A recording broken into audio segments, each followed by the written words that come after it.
23 juillet, Ésaïe chapitre 35 et 36.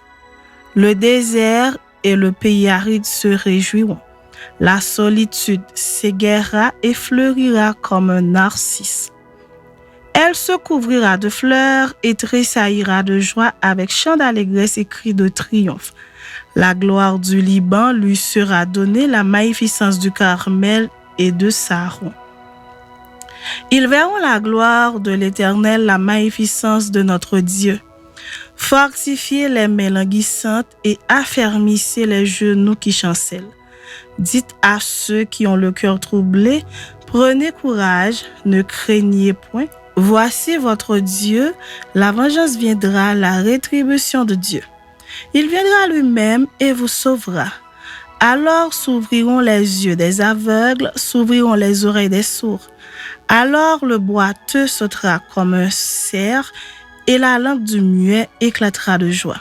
Car des eaux jailliront dans le désert et des ruisseaux dans la solitude. Le mirage se changera en étang et la terre desséchée en source d'eau. Dans le repaire qui servait de gîte aux chacals croîtront des roseaux et des joncs. Il y aura là un chemin frayé, une route qu'on appellera la voie sainte. Nul impur n'y passera. Elle sera pour eux seuls. Ceux qui la suivront, même les insensés, ne pourront s'égarer. Sur cette route, point de lion. Nulle bête féroce ne la prendra, nul ne s'y rencontrera. Les délivrés y marcheront. Les rachetés de l'Éternel retourneront, ils iront à Sion avec chant de triomphe et une joie éternelle couronnera leur tête. L'allégresse et la joie s'approcheront, la douleur et les gémissements s'enfuiront. Chapitre 36. La 14e année du roi Ézéchias, Sennachérib, roi d'Assyrie, monta contre toutes les villes fortes de Juda et s'en empara. Et le roi d'Assyrie envoya de Lachish à Jérusalem vers le roi Ézéchias Rabshakeh avec une puissante armée. Rabshakeh s'arrêta à l'aqueduc de l'étang supérieur sur le chemin du champ du Foulon.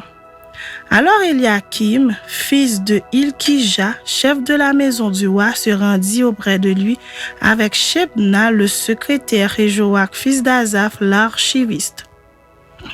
Rabshakeh leur dit: Dites à Ézéchias, ainsi parle le grand roi, le roi d'Assyrie.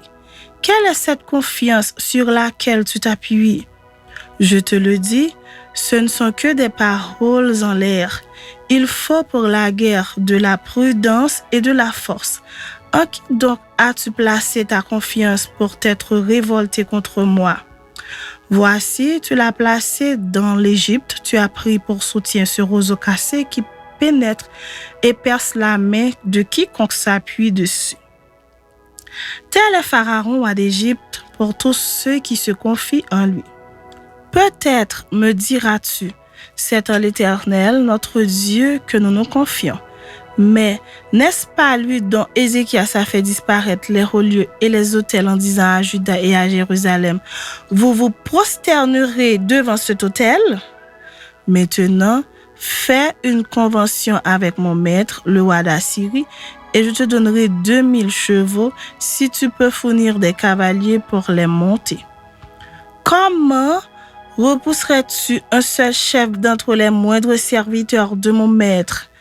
Tu mets ta confiance dans l'Égypte pour les chars et pour les cavaliers. D'ailleurs, est-ce la volonté de l'Éternel que je suis monté contre ce pays pour le détruire? L'Éternel m'a dit, monte contre ce pays et détruis-le.